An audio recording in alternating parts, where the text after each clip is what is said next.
Ang sarap siguro ng pakaramdam ni Paolo Avellino dahil pawang magagandang komento ang ibinigay sa kanya ng kanyang mga kasama sa ginarap na The Alibay, ang buong katotohanan Grand Mediacon kahapon.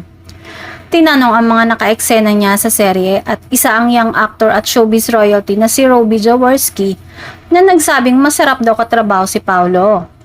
It's really fun and Kuya Pao got to give me a lot of wisdom and good tips. I was really nervous pero buti na lang ginabayan ako ni Kuya Pao at I really appreciated. Kwento ni Robbie, anak ni Mikey Cuangco at Dodot Jaworski. Ipinaliwanag naman ni Paolo na bilang veteranong aktor, naiintindihan niya ang kaba ng mga baguhang artista. I've been in their shoes when I was also starting my career.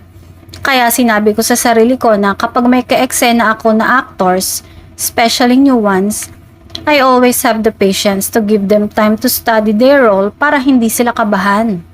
Ani Paolo. Kaagad naman nagpasalamat si Robbie.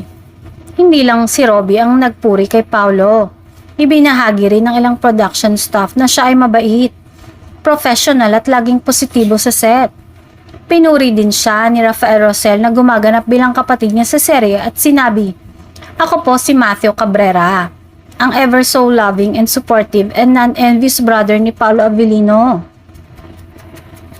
Idinagdag niya na iba ang dating ni Paolo na kahit sa kanyang unang guesting sa 100 Days to Heaven noong 2011, ramdam na agad ng lahat ang kanyang star quality. Hirit ni Kim bilang leading lady ni Paolo. Mapagkumbaba naman ang aktor sa pagtanggap ng papuri. Naalala ko yung eksenang yun na sobrang intense. Very happy ako na makatrabaho ang cast. Isa sa tumatak sa akin yung performances ni Matthew at na-realize ko marami pa akong matututunan. Bukod kina Rafael at Robbie, ibinahagi rin ni Tao Reyes at Sofia Andres kung gaano kabait si Paolo at kung paano ang dynamics nila ni Kim sa mga eksena. Lahat ng mga kasama niya ay nagbahagi ng magagandang komento na nagpatunay sa kanyang professionalism at pagiging approachable sa set.